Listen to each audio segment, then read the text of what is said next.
Right then, lads and lasses, how we're doing, and welcome back to the channel. Hope you're having a wonderful day. In today's daily news video, we have an update on the man who, unfortunately for the majority of Newcastle United fans, and including myself, looks like he's imminently set to leave Newcastle United. We've got an update on the 19-year-old Gambian sensation, Yankuba Minteh. It's been reported for quite a while now that he will leave Newcastle United, and it's been reported today by Fabrizio Romano that in the next 24 to 48 hours, this man is one to watch, of course, to leave the club. And it's also been reported by Fabrizio Romano himself, not just one but two Premier League clubs have contacted Newcastle United to potentially sign Yankuba Minteh. We all know that he was going to go to Everton. That move did collapse. Everton, as of today, have contacted Newcastle United to restart this move. It makes it so annoying. If you are a person who does not want Yankuba Minteh to leave, the only reason he wants to go to Everton is to play Premier League football. If it wasn't for financial fair play's out-of-date rules, this boy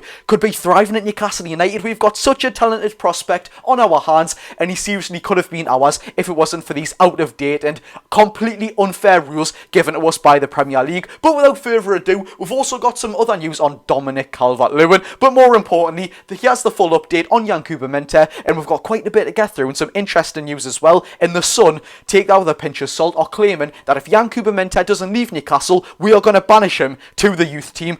We'll take a look at that as well. It's absolute rubbish, by the way. Without further ado, if you do enjoy the video, hit the thumbs up button, subscribe if you're new, turn them notification bells on so you are never ever late, and of course let me know down below, should we sell Yankuba Minteh in the next 24 hours to meet that financial fair play deadline? Without further ado, let's get into it. So as we said at the start of the video, ladies and gentlemen, Fabrizio Romano has reported that Yankuba Minteh is one to watch in the next 24 to 48 hours, of course. That's regarding his stance of leaving Newcastle United, and also said that Newcastle are 100, it's pretty much confirmed now, are 100% trying to sell him due to financial fair play / PSR regulations. French side Olympique Lyon have made the best proposal for the 19-year-old, but Minteh still wants to move to Everton, but more specifically, the Premier League. Brighton have also asked for the conditions of the deal this week, and Newcastle United have been in contact with Yankuba Minteh and his own agents to try and get a deal made very soon. Now, in other news, it's been reported by the Chronicle that Newcastle United, or sorry, I should say Everton, have contacted Newcastle United to try and get the move for Yankuba Minteh back on track, as of course a previous deal with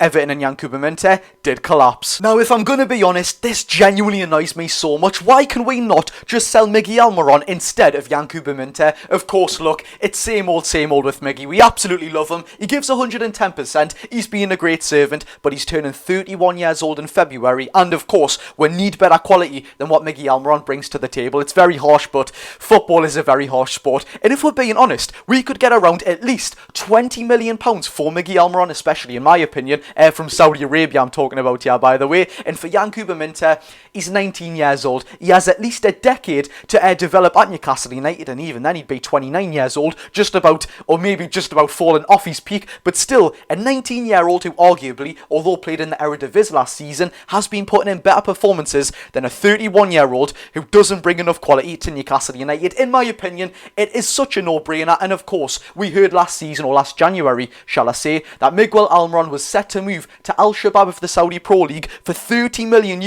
but the Paraguayan didn't want to leave. Now, I know another winger at Newcastle United who didn't want to leave.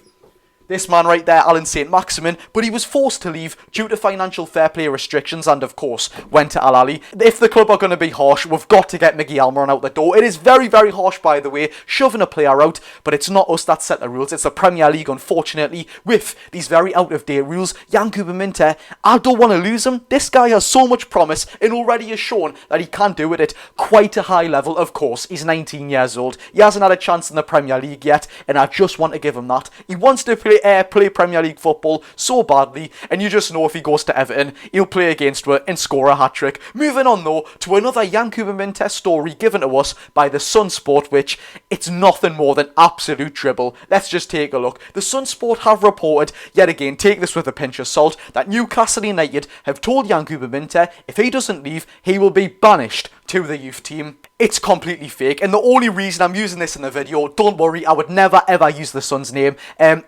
just to tell you that it's absolutely false. 99% of the time, do not believe the Sun. It's completely fake, and it doesn't represent what we're about as a club. Why would we banish someone to the youth team if they didn't want to leave the club? Miggy Almiron didn't want to leave the club. We didn't do that with him. It's absolute rubbish. We're not going to touch upon it too much. Unfortunately, we're going to touch upon Dominic Calvert-Lewin, which I don't want to, but we've been given the news by the Chronicle that the Dominic Calvert-Lewin move to Newcastle United is left ajar. If you don't know what ajar means, it basically means that we could revisit this move if Dominic Calvert-Lewin's price goes down a little bit. Of course, Everton quoted Newcastle United when we were unfortunately in for the striker, £37 million for Dominic Calvert-Lewin. Now, in my opinion, before we even talk about that absolutely ludicrous price, I think Newcastle United will go back in for Dominic Calvert-Lewin if they do lower the price, but they're going to have to lower it some stance, by the way. £37 million for someone who, by the way, his goal returns aren't fantastic. His injury record is certainly not fantastic. Why would you quote that at £37 million? I know they are done very heavily by financial fair play, just like ourselves, Aston Villa, but £37 million, they've got to be joking there, by the way. I know some people would have said, well, if we buy him for £37 million, they're going to buy Minteh for £30 million. I wouldn't be paying more for Dominic Calvert-Lewin than they would be paying for Yankuba Minteh, but at the same time, look, I do think Newcastle United will revisit this move. Unfortunately, anywhere near £25 million, completely rated off for me.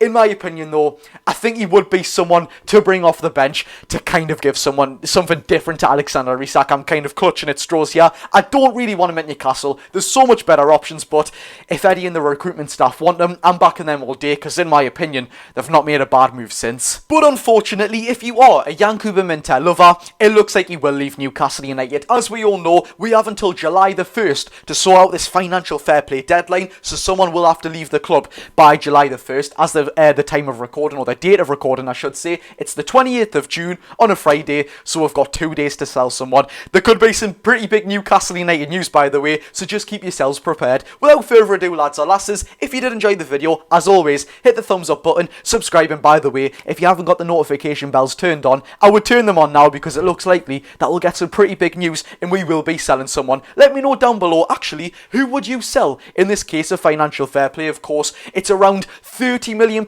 that's reported by Ben Jacobs. We don't know how true that is, by the way. He's not the best sort of source, but if you were to sell someone to try and raise up £30 million, let's just chuck that out there for a sort of estimation, who would you sell, or what players would you sell to resolve this financial fair play? Absolute farcical idea. Without further ado, lads and lasses, I've been Geordie Josh. Hope you all go smash today, and of course, go and enjoy your day, people.